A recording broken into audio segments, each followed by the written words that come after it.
Hello everyone, welcome to my channel edu science classes. आज की video में हम लोग बात करने वाले हैं बहुत ही ज़्यादा इंपॉर्टेंट टॉपिक जिसका नाम है कॉलीगेटिव प्रॉपर्टी। अच्छा, इससे पहली वाली वीडियो में हम लोग एजियोट्रॉप्स को कंप्लीट कर लिया था, और जिसने एजियोट्रॉप्स के बारे में नहीं पढ़ा है तो पहले मेरी वो वाली वीडियो देखो जाके, और जो सिर्फ कॉलीगेटिव प्रॉपर्टी के बारे में जानना चाहते हैं वो ये वीडियो देख सकता है। ठीक, तो कॉलीगेटिव प्रॉपर्टी को स्टार्ट करने से पहले मैं तुम्हें बता देता हूं बेटा कि कॉलीगेटिव प्रॉपर्टी का क्वेश्चन हर साल बोर्ड में आना ही आना है। हाँ, बोल सकता हूँ, 100% ही बोल सकता हूँ, इसका एक क्वेश्चन बोर्ड में आता ही है। तो ये बोर्ड को देखा जाए तो बहुत ही ज्यादा इंपॉर्टेंट टॉपिक है अगर बोर्ड को देखते हुए।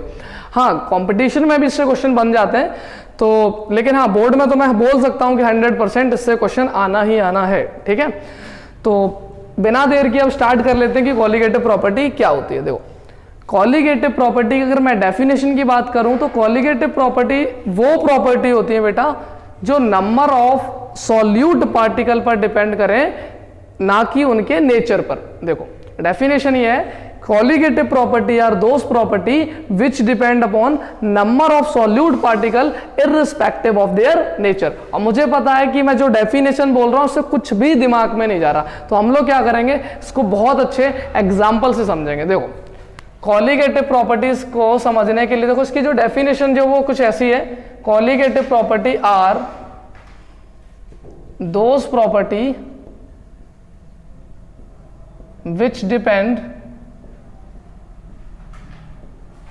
Upon number of solute particles irrespective of their nature. देखो, कॉलीगेटिव प्रॉपर्टी बेटा वो प्रॉपर्टी है जो डिपेंड करती हैं नंबर ऑफ सॉल्यूट पार्टिकल्स पर, नंबर ऑफ सॉल्यूट पार्टिकल्स पर, ना कि उनके नेचर पर।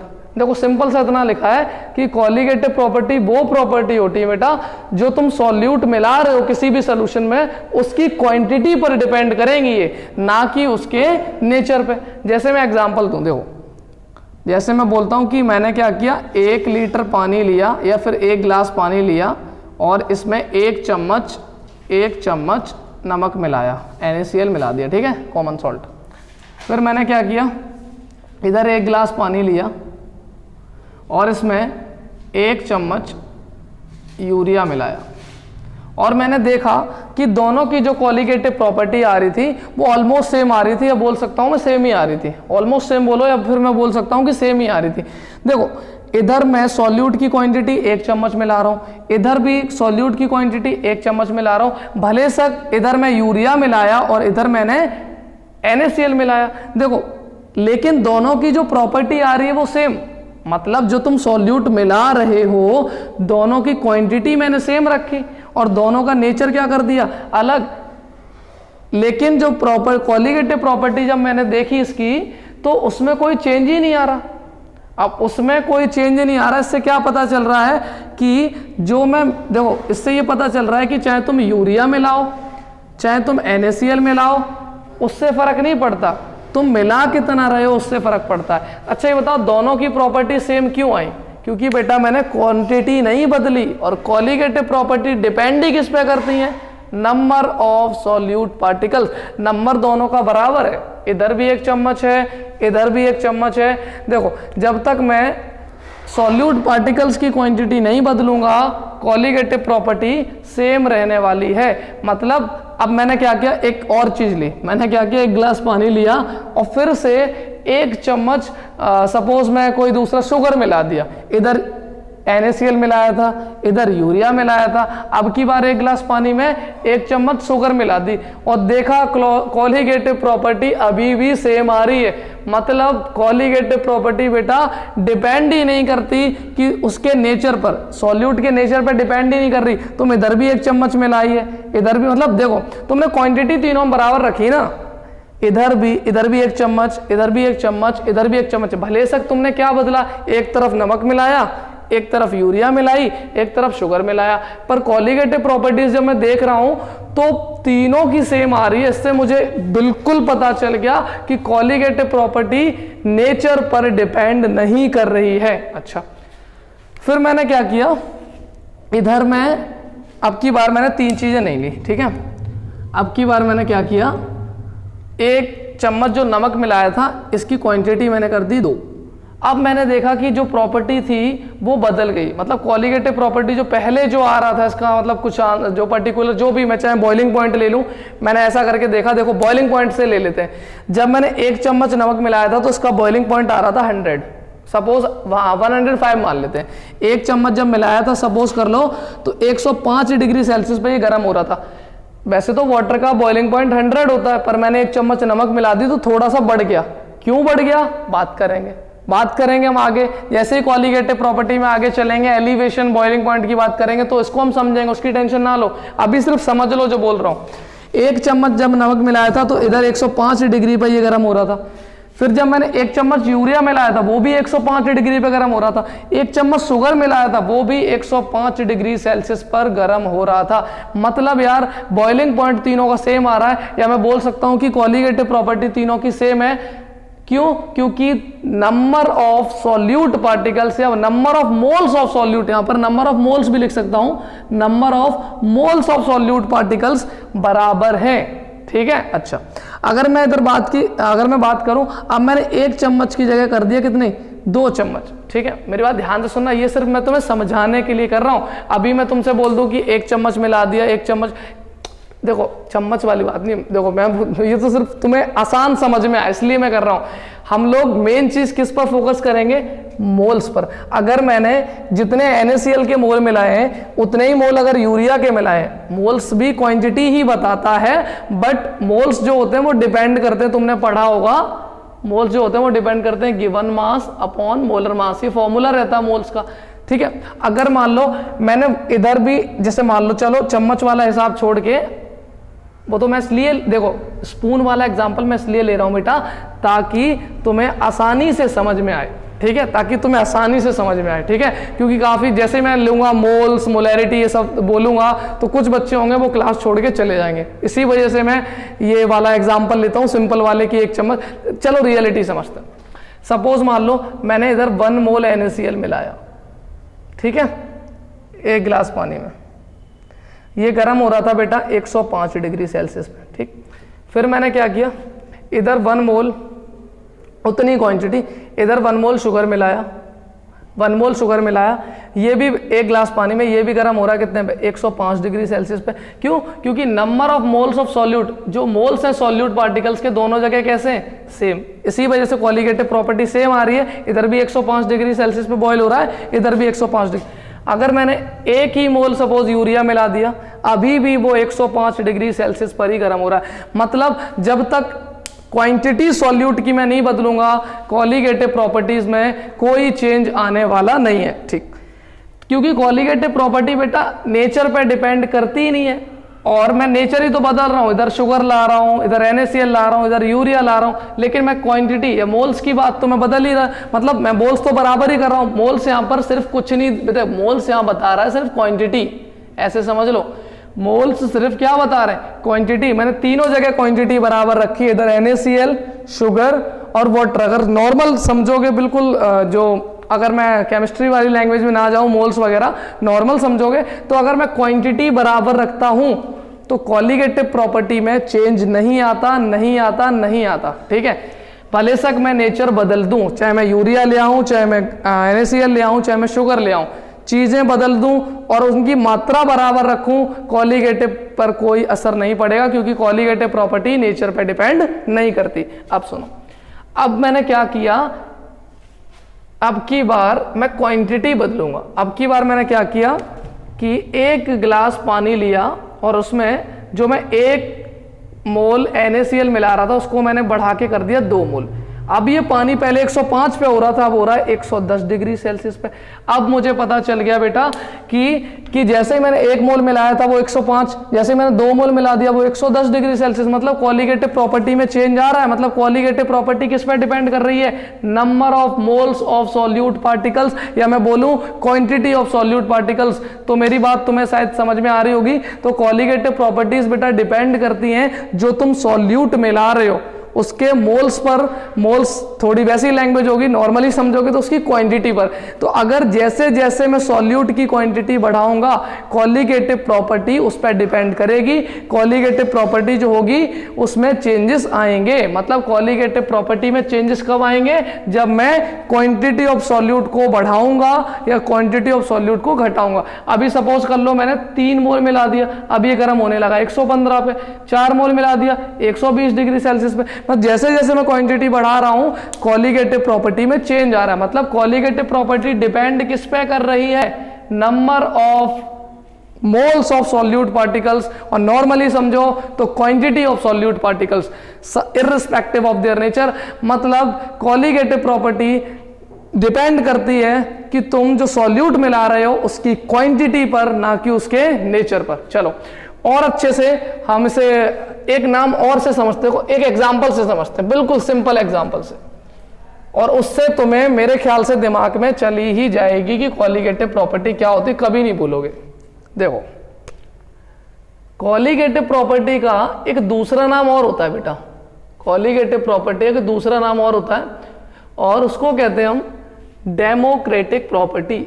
इसको मैं तुम्हें समझाने के लिए बोल रहा हूं, डेमोक्रेटिक प्रॉपर्टी। अच्छा सुनो, एक चीज तो अपन जानते होंगे, जब चुनाव होते हैं, जब इलेक्शन होते हैं, तो जब इलेक्शन होते हैं तो उस इलेक्शन में जो भी लीडर जीतता है वो किसके बेस पर जीतता है? कैसे बोलते हैं कि ये लीडर जीत गया? किस बेस पर? वोटिंग होती है, सब बोलेंगे वोटिंग होती है, ठीक। तो लास्ट में जिसके वोट सबसे ज्यादा निकलते हैं उसी को हम लोग बोल देते हैं कि ये जीत गया, हार गया, ठीक। तो देखो डेमोक्रेटिक प्रॉपर्टी डिपेंड करती है किस पर? नंबर ऑफ वोट्स पर। किस पर? नंबर ऑफ वोट्स पर। जैसे मैं बोलूं एक नेता था, जैसे मान लो 2 नेता इलेक्शन में खड़े हो रहे हैं, जैसे मान लो ये अपने यूपी के मान लेते हैं और ये दूसरे नेता है, ठीक है। ड्राइंग तो बहुत अब जो भी है एडजस्ट कर लो, ठीक है।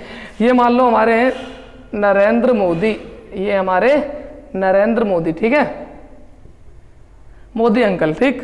और दूसरी तरफ है हमारे राहुल गांधी, ठीक है। तो 2 लीडर ले लिए हमने, एक ले लिया हमने नरेंद्र मोदी अंकल, ठीक है, मोदी अंकल ले लिया, और दूसरी तरफ ले लिया हमने राहुल गांधी, ठीक। अब मेरी बात ध्यान से सुनना, इनके वोट पड़े सपोज 500, सपोज यार, मतलब इतनी मैं ज्यादा क्वांटिटी बताऊंगा फिर क्या मतलब। इनके वोट पड़े सपोज 400, ठीक है। इनके कितने पड़े? 500, इनके कितने पड़े? 400। अब ये मत बोलना मैंने फिर भी ज्यादा दे दिए, ठीक है, ऐसा कुछ नहीं है, ठीक है। इनके 500 पड़े, इनके 400 पड़े, ठीक। तो एक तरफ वोट पड़ रहे हैं 500 और एक तरफ वोट पड़ रहे हैं 400। लेकिन मेरी बात ध्यान से सुनना, ये कहते हैं कि मुझे जीता दे दो। राहुल गांधी क्या कहते हैं? मुझे जीता दे दो। क्यों? क्योंकि ये कहते हैं कि मेरे वोट अमीर आदमी ने डाले हैं। राहुल गांधी कहते हैं कि मुझे जीता दे दो क्योंकि मेरे वोट जो 400 हैं वो अमीर आदमी ने डाले, और हमारे मोदी जी के वोट डाले बेचारे सब लोगों ने मिलकर डाले, गरीब आदमी भी हैं, अमीर हैं, सब ने। तो राहुल गांधी क्या बोलते हैं कि हमको जिता दो क्योंकि हमारे जो वोट हैं भले से कम है, लेकिन वो डाले किसी जो अमीर फैमिली उन्होंने डाले, गरीब वाले नहीं डाले। तो तुम्हें पता है जीता किसे दिया जाएगा? जिसके वोट ज्यादा है। मतलब देखो डेमोक्रेसी में या ये तो इलेक्शन में डिपेंड करता है कि वोट्स कितने पड़े। इस पे ये डिपेंड नहीं करता कि वोट किसने डाले। ऐसा नहीं होता कि एक जो गरीब आदमी है वो डालेगा वोट तो उसके वोट की कोई वैल्यू नहीं है, और एक अमीर आदमी वोट डाल रहा है तो उसके वोट की वैल्यू है। यही तो बताया था बेटा मैंने, चाहे तुम शुगर मिलाओ चाहे तुम यूरिया मिलाओ, अगर क्वांटिटी बराबर है, हमें डिपेंड ही नहीं करता कि तुम यूरिया मिला रहे हो या फिर शुगर मिला रहे हो, वो डिपेंड करेगा कितना मिला रहे हो। यहां पर भी सेम चीज है, यहां डिपेंड करेंगे नंबर ऑफ वोट्स, ना कि ये कि किसने वोट दिया। मेरी बात समझ आ रही है? देखो डेमोक्रेटिक प्रॉपर्टी में नंबर ऑफ वोट डिपेंड करते हैं, ये डिपेंड नहीं करता कि किसने वोट डाला। मेरी बात समझ में आ गई?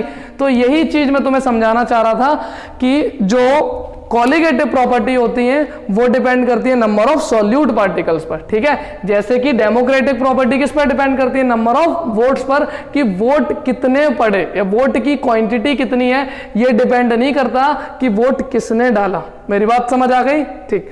तो यही चीज मैं तुम्हें समझाना चाहता था और कुछ भी नहीं।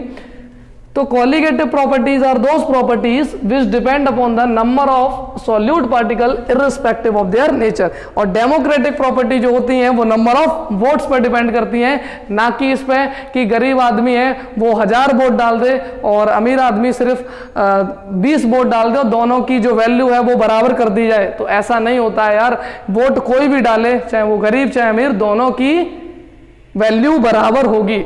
मेरी बात समझ आ रही है कि नहीं? तो जिसके वोट ज्यादा होंगे वही जीता जाएगा, मतलब नंबर ऑफ वोट्स पर डिपेंड करती है, नंबर ऑफ वोट्स बोलूं या नंबर ऑफ क्वांटिटी पर डिपेंड करते हैं इलेक्शन। ऐसे ही नंबर ऑफ क्वांटिटी पर, number of moles of solute बोलूं या नंबर ऑफ क्वांटिटी बोलूं, जितनी ज्यादा क्वांटिटी होगी सॉल्यूट की जितनी ज्यादा क्वांटिटी होगी या जितनी कम क्वांटिटी होगी, मतलब क्वांटिटी पर डिपेंड करती है कॉलीगेटिव प्रॉपर्टी, ना कि क्वालिटी पर। चलो ठीक, अभी मैं बात करता हूं, ध्यान से सुन लेना बेटा, ठीक है? ये यार कोई भी बुरा मत मानना, ये मेरा जो पॉलिटिक्स से कुछ वो ऐसा लेना देना नहीं है, ठीक है? बस वो तो मैं एग्जांपल ले रहा हूँ। कुछ लोगों को लग रहा होगा कि मैंने को जिता दिया, तो ये सब कुछ नहीं था, ठीक है? एग्जांपल लिया है सिर्फ ताकि तुम लोगों को अच्छा समझ आ सके, ठीक है? ठीक, अब हम लोग बात करते हैं जो बहुत ही ज़्यादा इंपॉर्टेंट टॉपिक कॉलीगेटिव प्रॉपर्टीज में इसकी फर्स्ट प्रॉपर्टी की, जिसका नाम है relative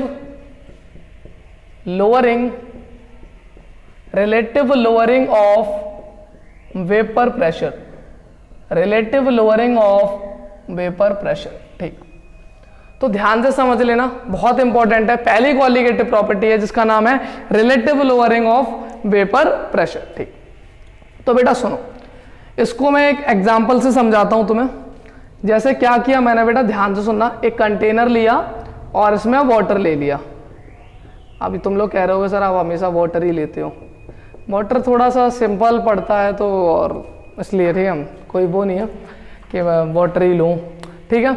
तो मैंने क्या किया, वाटर लिया, ठीक है, और वाटर को इस कंटेनर में मैंने भर दिया। तो होता क्या है कि जैसे ही मैं इसे हीट करता हूं तो सब लोगों को इतना तो पता होगा कि वाटर जो होता है वो 100 डिग्री सेल्सियस पर बॉयल होना स्टार्ट होता है। सपोज ये वाटर की ऊपर वाली लेयर है, ये मॉलिक्यूल्स हैं वाटर के, और ये 100 डिग्री सेल्सियस पर सारे बॉयल होके ये वेपर बनाने लगे। ठीक है, अब ये वेपर बन गया। ये वेपर क्या करेगा, अगर मैं इस कंटेनर को बंद कर दूं तो ये वेपर इस कंटेनर की वॉल्स पर क्या लगाएगा, प्रेशर। इसी को हम लोग वेपर प्रेशर कहते हैं। फिर सुनो, इसको हीट किया, इससे वेपर बने। ये जो वेपर बने यहाँ पर और यहाँ पर पूरे में इसकी कंटेनर की वॉल्स पर और इसकी सरफेस पे क्या लगाएंगे, प्रेशर लगाएंगे। ठीक, और वो देखा मैंने, इसके द्वारा जो वेपर प्रेशर लग रहा था वो सपोज 10 ATM। कितना लग रहा था, 10 ATM। अच्छा, तो ये इसमें ये बताओ सिर्फ वाटर था ना। ठीक, तो इसको मैं बोलूंगा vapour pressure of pure water, और इसको मैं डिनोट करता हूं PA0 से, जिसकी वैल्यू मैं कितनी मान रहा हूं, 10 ATM। ठीक, अब क्या किया, इधर मैंने कंटेनर लिया सेम, इसमें वाटर लिया, साथ में थोड़ा सा नमक मिला दिया। सपोज 1 चम्मच नमक मिला दिया या 1 मोल सॉल्ट मिला दिया।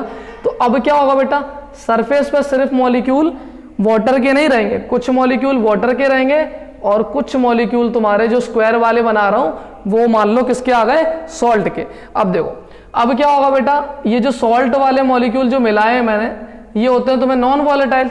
जो मैं ये मिला रहा हूं ये स्क्वायर वाले सपोज मान लो, ये सब नॉन वॉलेटाइल होते हैं। नॉन वॉलेटाइल का मतलब होता है जिसकी वेपर नहीं बनती, जिसकी वेपर नहीं बनती।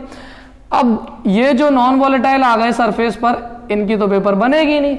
अगर इनकी वेपर नहीं बनेगी तो बेटा वेपर कम बनेगा, और वेपर कम बनेगा तो प्रेशर कम हो जाएगा। सपोज जब ये अकेला पानी था तो वेपर, इसके द्वारा जो वेपर प्रेशर लग रहा था वो 10 ATM। अब इसके द्वारा जो वेपर प्रेशर हो गया वो कितना, 6 ATM। अच्छा, तो ये वेपर प्रेशर बताओ प्योर वाटर का हुआ कि इसमें नमक मिला है, नमक मिला है, तो उसको मैं बोलूंगा सॉल्यूशन। क्योंकि जब किसी अकेली चीज होती है तो सॉल्वेंट, उसमें कुछ मिला दो तो दोनों सॉल्वेंट प्लस सॉल्यूट, उसी को हम लोग क्या कहते हैं, सॉल्यूशन। तो सॉल्यूशन का वेपर प्रेशर बेटा कम हो गया।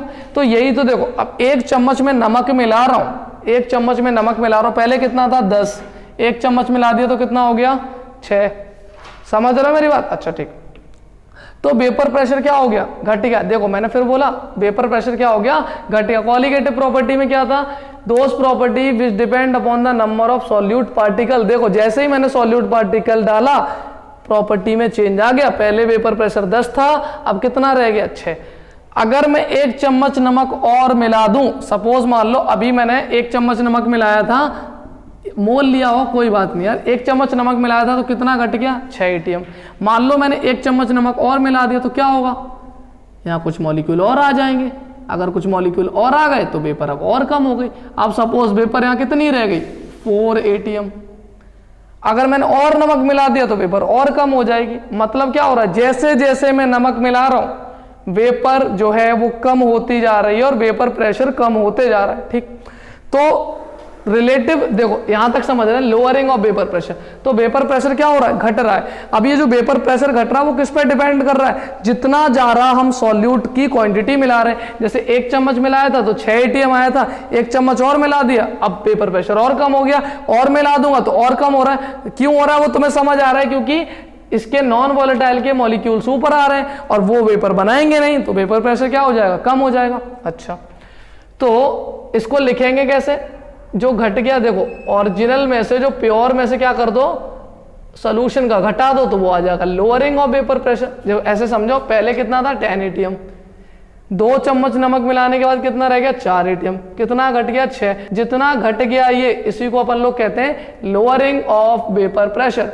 लोअरिंग ऑफ वेपर प्रेशर कैसे लिखेंगे, लोअरिंग को प्योर वाले में से सॉल्यूशन वाले को माइनस कर दो तो हमें पता चल जाएगा वो कितना घट गया, नॉर्मल सी बात है। ठीक, तो delta P equal to P A not minus P A. ठीक, तो ये क्या आ गया तुम्हारा, delta P equal to P A minus P A not, तो ये आ गया तुम्हारा लोअरिंग ऑफ वेपर प्रेशर। जो वेपर प्रेशर है वो कितना घट गया। ठीक, अब हमें पढ़ना क्या, रिलेटिव। अब जैसे कि मैं बोलूं 10 में से पहले 10 था अब 4 रह गया, कितना घट गया, टोटल 6। पहले देखो 10 एटीएम लग रहा था प्रेशर, अब 4 लग रहा है, मतलब डिफरेंस कितने का आ गया 6 का, मतलब 6 एटीएम वेपर प्रेशर क्या हो गया, कम हो गया। अच्छा, जो ये 6 एटीएम कम हो गया इसको मैं बोल रहा हूं डेल्टा पी। डेल्टा पी मतलब जितना वो घट गया। अगर ये डेल्टा पी इक्वल टू कितना 6, पहले कितना था ओरिजिनल वाले का 10, अगर मैं इस घटे हुए को ओरिजिनल वाले से डिवाइड कर दूं तो मैं बोल दूंगा relative lowering of vapour pressure. मतलब प्योर वाले से अगर मैं रिलेट कर दूं कि कितना घटा है, जैसे कि घटा तो 6 मैं जानता हूं, अगर इसी 6 को जो ये घट गया मैं रिलेट कर दूं किससे, ओरिजिनल वेपर प्रेशर से प्योर वाले वेपर प्रेशर, तो उसको मैं बोलूंगा रिलेटिव लोअरिंग। लोअरिंग तो हम समझते हैं कि घट कितना आ गया, पहले 10 था अब 4 रह गया 6, वो तो लोअरिंग हो गया। अगर जितना घट गया उसी को मैं ओरिजिनल से डिवाइड कर दूं तो क्या बोलूंगा, relative lowering of vapour pressure. और उसको डिराइव करते हैं। तो देखो delta P equal to P A not, और पी ए को लिख सकते हैं P A not minus X से। ठीक, कहां से लिख दिया ये, रियोल्ट्स लॉ। तो delta P equal to P A not common ले लूं, क्या बचेगा 1 माइनस एक्स है, और 1 माइनस एक्स को क्या बोलते हैं, एक्स भी बोलते हैं। ठीक है, तो ये फॉर्मूला क्या बना final, P A not X B. इस पी ए नॉट को नीचे ले जाऊं, मैं इधर बना देता हूं, एक काम कर देता हूं, तुम इसका स्क्रीनशॉट ले लो फिर मैं इसे रब कर देता हूं। ठीक,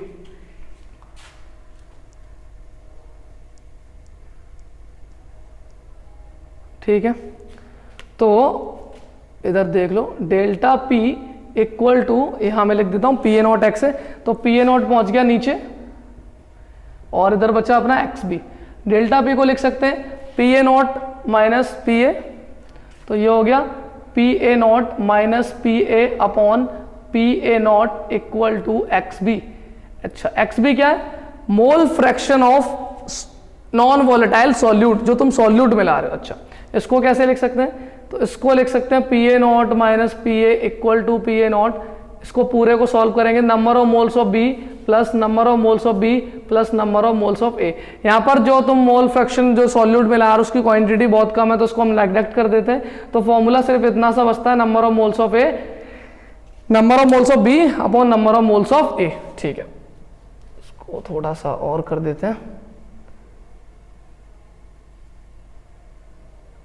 ये नोट कर लिया होगा आई थिंक तुमने, यहाँ तक नहीं किया तो लिख देता हूँ ये step, P A not X B, ये यहाँ से फिर इधर। ठीक है, फिर ये पूरा पहले ये वाला नोट कर लेना फिर ये वाला। ठीक, तो P A not minus P A upon P A not, इसको लिखूंगा गिवन मास मोलर मास, इसको भी लिखूंगा गिवन मास मोलर मास। तो given mass of B molar mass of B given mass of A molecular mass of A, इसका multiply इसमें, इसका multiply इसमें, तो ये हमारा फाइनल फॉर्मूला तैयार हो गया relative lowering of vapour pressure का। WB given mass of solute, molecular mass of solute, given mass of solvent, molecular mass of solvent. चलो उसको हम बता देते हैं एक बार क्या है। ये वेपर प्रेशर है प्योर का, चाहे वो वाटर हो कुछ भी हो, ये वेपर प्रेशर प्योर कंपोनेंट का है और ये वेपर प्रेशर सोल्यूशन का है। WB है given mass of solute, given mass of solute, MB है मोलर मास ऑफ सॉल्यूट, मतलब जो चीज कम दी है उसका गिवन मास, ठीक। WA है given mass of solvent, MA है मॉलिक्यूलर मास ऑफ सॉल्वेंट, ठीक है। तो ये हमने कंप्लीट कर लिया पहला कॉलिगेटिव प्रॉपर्टी जिसका नाम था relative lowering of vapour pressure. मैंने स्टार्टिंग में ही बोला था कॉलिगेटिव प्रॉपर्टी डिपेंड करती है number of moles of solute particles पर, या सिंपल सा बोलूं क्वांटिटी ऑफ सॉल्यूट पार्टिकल्स पर, जिसमें हमने पहली वाली कंप्लीट कर ली, ठीक। अब नेक्स्ट कॉलिगेटिव प्रॉपर्टीज जो होगी वो होगी हमारी एलिवेशन ऑफ बॉइलिंग पॉइंट। अच्छा, उस कॉलिगेटिव प्रॉपर्टी को समझने से पहले एक काम करता हूं, हम लोग एक न्यूमेरिकल कर लेते हैं, ठीक है, और उसके बाद हम लोग नेक्स्ट वाली कॉलिगेटिव प्रॉपर्टी अगर हो सकेगा तो, अगर वीडियो नहीं तो हम नेक्स्ट वाली वीडियो में अगली वाली प्रॉपर्टी कंप्लीट करेंगे। अभी हम क्या करते हैं, relative lowering of vapour pressure का एक न्यूमेरिकल कर लेते हैं, ठीक है। अच्छा ठीक, तो एक काम कर देता हूं, मैं क्वेश्चन को यहां पर नोट कर देता हूं, तो अच्छा ठीक है।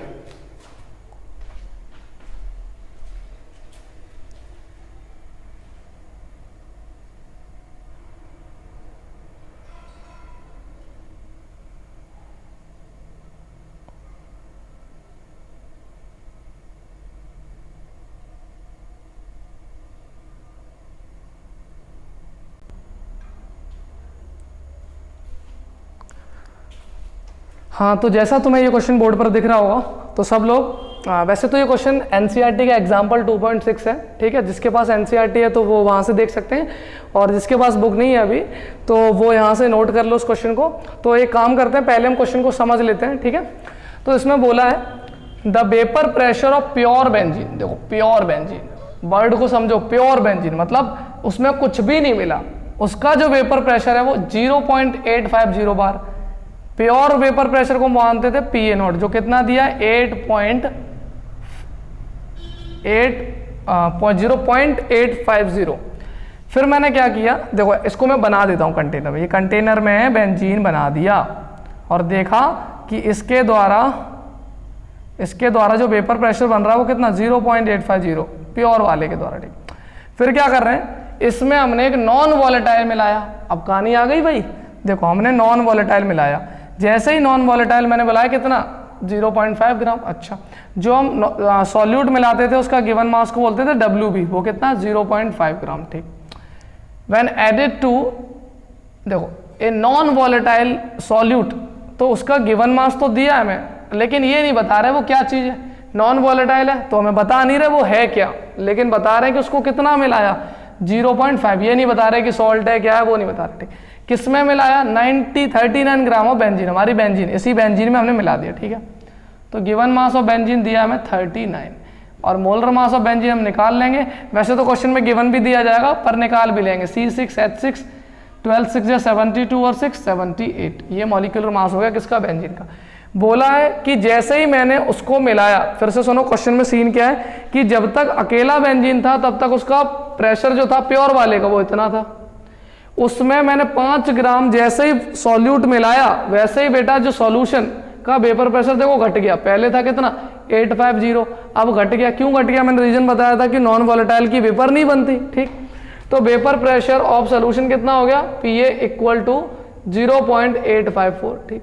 तो ये बोल रहे हैं कि जो मैंने वो सॉल्यूट मिलाया है 5 ग्राम, इसका मोलर मास कैलकुलेट करो, मतलब MB निकालना है। MB मतलब मोलर मास ऑफ सॉल्यूट।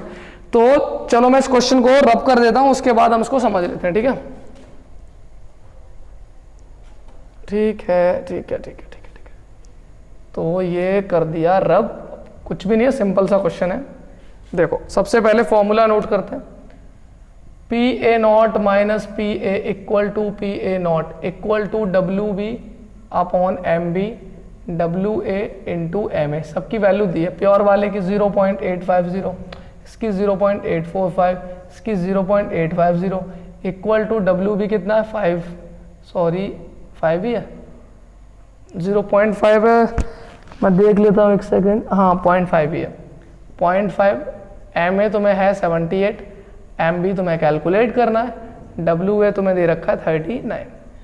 तो पूरी वैल्यू तुम्हारे पास है और सिंपल सा इसको बस डिवाइड कर लो, मल्टीप्लाई कर लो। तो जैसे ही तुम इसको सॉल्व करोगे, मैं टाइम बर्बाद नहीं करना चाहता, तो आंसर जो है वो आ जाएगा MB का 170 ग्राम, 170 ग्राम। तो सिंपल सा क्वेश्चन था, कोई डिफिकल्ट नहीं था इसमें, कुछ भी ऐसा नहीं था कि जो समझ ना आ सके, बिल्कुल सिंपल क्वेश्चन था। अगर तुम इसको आराम से एक बार पढ़ोगे तो तुम्हें आराम से ये चीज क्लियर हो जाएगी, इसमें कुछ भी ऐसा नहीं था जो समझ ना आए, ठीक है। तो बिल्कुल सिंपल सा क्वेश्चन था, सिर्फ क्या करना था, हमें वैल्यू पुट करनी थी, सब कुछ दे रखा था और हमें आराम से कैलकुलेट कर लिया MB, जो कितना दे रखा है 170 ग्राम। तो बेटा जिसको भी कॉलीगेटिव प्रॉपर्टी समझ आई है और जिसको भी ये वीडियो अच्छा लगा है, तो बेटा वीडियो को लाइक करो और यार शेयर तुम बिल्कुल भी नहीं कर रहे हो, ज़्यादा से ज़्यादा यार शेयर करो ताकि मैं तुम्हारी ज़्यादा से ज़्यादा हेल्प कर सकूं, ठीक है। तो फिर तब तक के लिए गुड बाय, अगली वाली वीडियो में मिलते हैं एलिवेशन ऑफ बॉइलिंग पॉइंट के साथ, ठीक है। तो करीब 1-2 वीडियो और लगेगा और इस चैप्टर को हम लोग कंप्लीट कर लेंगे। लेकिन बेटा तुम लोग थोड़ा सा सपोर्ट करो तो मैं पूरा कोर्स अच्छे से बनाने वाला हूँ, एकदम शॉर्ट में बनाने वाला हूँ। लास्ट में एक काम और भी करूँगा, मैं हर चैप्टर के बाद एक शॉर्ट वीडियो रखूँगा, जैसे ही पूरा चैप्टर कंप्लीट हुआ क्विक रिवीजन के लिए एक शॉर्ट वीडियो डालूंगा, उस एक वीडियो में पूरा चैप्टर हम लोग कंप्लीट कर लिया करेंगे, ठीक है। क्विक रिवीजन बहुत स्पीड से मैं बताऊंगा, मेन जो पॉइंट होंगे, जो मतलब पॉइंट होंगे उनको हम उसमें कवर कर लेंगे, ठीक है बेटा। Thank you, good bye, take care.